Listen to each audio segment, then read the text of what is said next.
in environmental field or ESG field, news are getting very updated. We are talking about science-based target this year, but a few years ago, we didn't even have science-based target. In the past, we talk about 2 degrees and now 1.5. So someone who are able to conduct research and get the most updated information and able to make a good summary for me will be very good. Can you tell us a little bit about what your daily job is within FSC? I don't suspect that you spend too much of your time in the forest. I actually wish to spend a lot of time in the forest, but I mainly spend a lot of time with the people dealing with the forest product. So people trade the forest product from the wood product, paper product, and the non-timber forest product like bamboo and rubber. In the very beginning, that in my job journey, that when I started with FSC, that people mostly ask me about the information about how to get FSC certified printing materials. So I would like to print a book and print the materials. So where do I get the FSC certified paper, and how do I get the label on the product as well? So I will actually tell them to go to the database that I just showed you all about how to get the printer being FSC certified, and they use the FSC certified paper to print the materials for the consumer or for their client.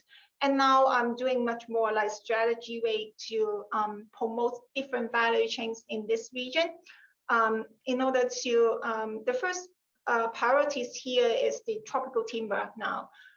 For the tropical timber is very important in this region and the whole world, is because the tropical forest has a lot of carbon storage in the forest, and a lot of people don't really realize the real value of the tropical timber. They would like to use the illegal side.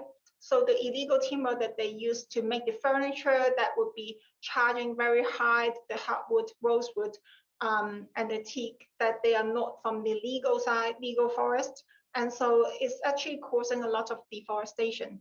And so we promote the sustainable tropical timber trade network here to encourage the businesses to trade the FSC certified tropical timber instead of the non-certified timber. So these are part of my work here, daily work. Yeah, talking to stakeholders. As the founder of ASCL, you have a very wide remit. What kinds of people are attractive for you as a consultancy? What are the skills that you're looking for? Yeah, I have been hiring a number of people in the past, and I think from my experience, what I'm really looking for is those who are willing to learn, and of course they should be hardworking and willing to learn, because for my consultancy works mainly I can categorize into carbon audit and then training. For the carbon audit, they have to be very dedicated, detail driven. They have to be very careful in reviewing the data we receive from the clients.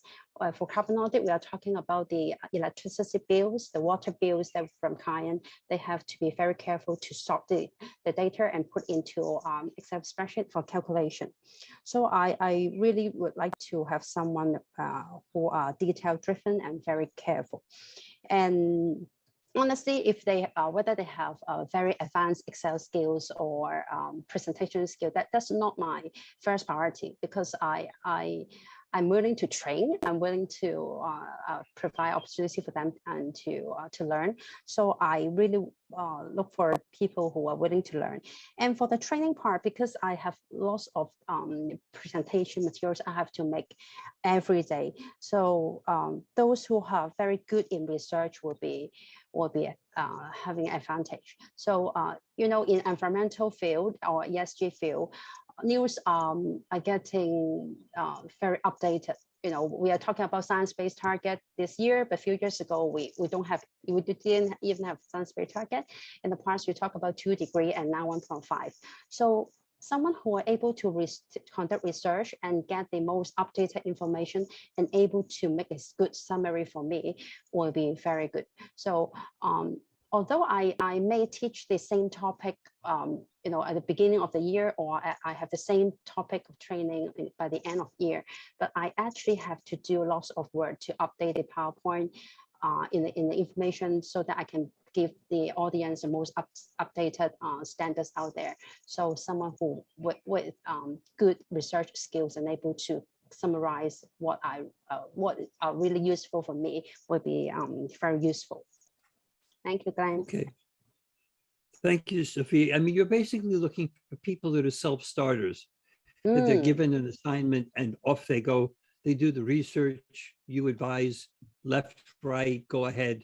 But you're looking for people that can control their own studies, their own information. Yeah, yes, and have a good time management like me. They have to be very good in time management. Time management. Yeah, there are a couple of instances.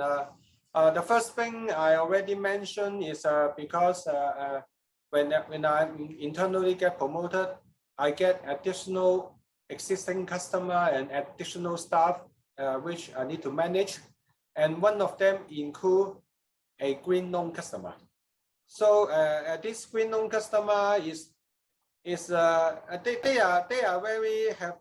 have a huge green piece of mind 20 years before already, and they are kind of very knowledgeable in terms of they even have their own forest because they are a manufacturer, and even in China they have a small forest which plants about 100,000 trees.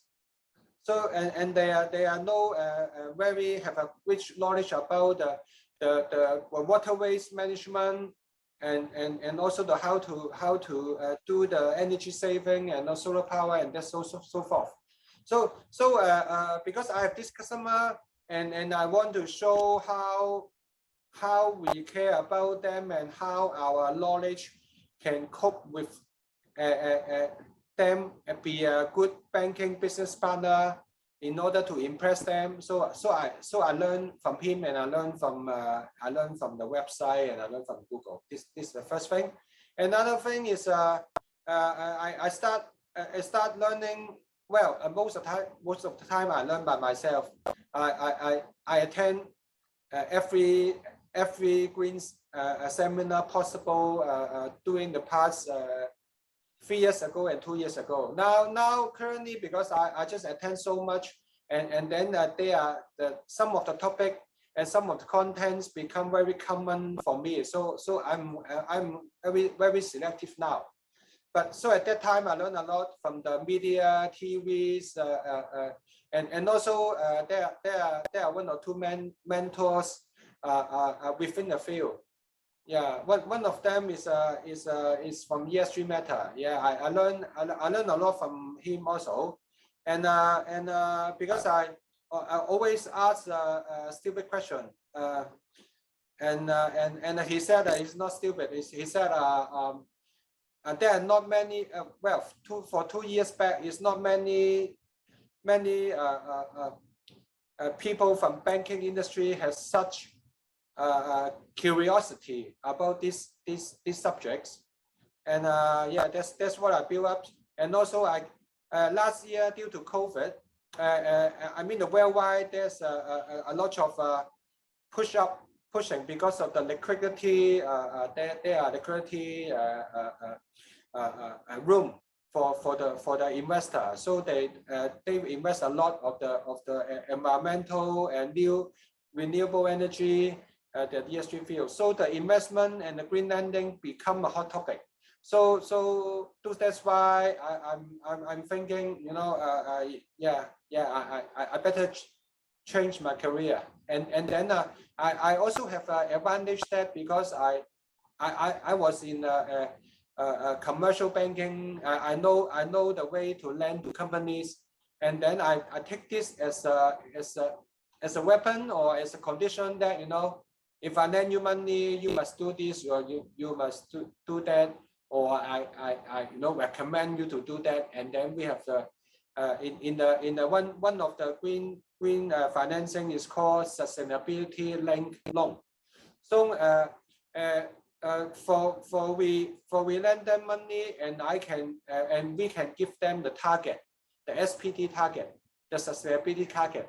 So in terms of, for example, in terms of GHG emission reduction, or increase the use of renewable energy, yeah, we can give some target for them to achieve, in order to achieve the overall goals for the ESG.